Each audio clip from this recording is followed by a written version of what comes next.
another episode of After School Kids Lab. Every Wednesday we do a fun game, skill, craft, or science project. This week we're going to be doing hands hopscotch. We were going to be doing homemade geodes, but we messed up on one ingredient, and so we're going to do that next week. All right, let's learn about hopscotch. Before we do hands hopscotch, let's learn about traditional hopscotch. This is a classic game that dates back to about the 1600s. In more modern times, it has developed into a playground game. To play hopscotch, you will first want to outline a hopscotch pattern on a sidewalk or other cement surface. Or if you are indoors, you could use masking tape on a floor. There are many types of hopscotch patterns, but the most traditional seems to be 10 squares alternating between 1 and 2 squares next to each other. I used a square box to make my pattern, but you could use other square objects, or just draw the boxes freehand. For younger children, simply hopping from square to square can provide lots of fun. Otherwise, you will need a marker to play the actual game. This could be a stone, twig, beanbag, or something else that is easy to pick up but won't roll away. Next, you stand behind the first hopscotch square and toss your marker into square 1.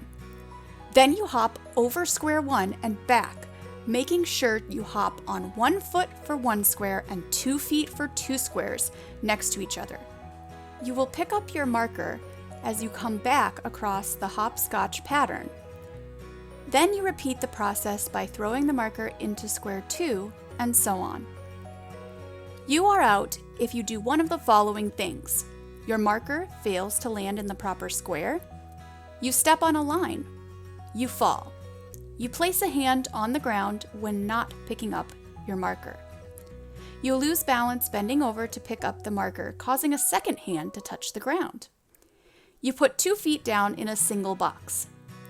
You go into the square where a marker is set. If you get out, your turn is over, and you must start with the same number on the next turn instead of advancing on to the next one. Traditional hopscotch is a lot of fun and much more complicated than it seems. It's great for building coordination skills, and it's good exercise too. To up your hopscotch game, you can try hands hopscotch. This is a fun alternative to hopscotch that uses your hands instead of just your feet. You will need to print off 8 or more copies of my hands hopscotch template available at the website listed in this post description. Or you can trace your hands and feet onto paper. Or you can use chalk to trace them on a cement surface, like a driveway. You can set up as many rows as you want, but each row will have 3 squares.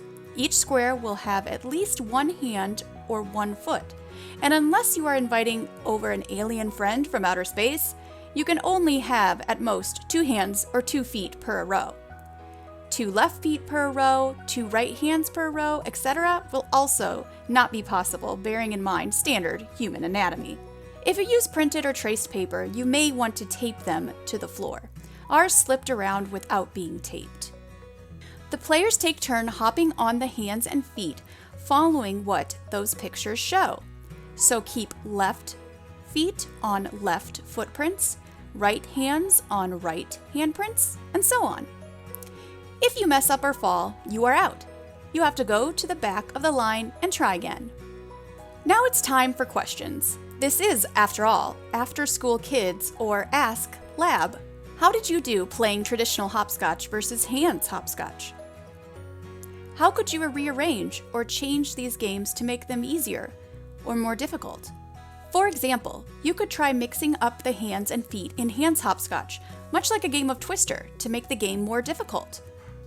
Or you could try timing each other to see who could complete the hopscotch courses the fastest without messing up. Let me know how your experience went with either traditional or hands hopscotch. You can comment on our Facebook page. We would love to hear from you about your After School Kids Lab experiences.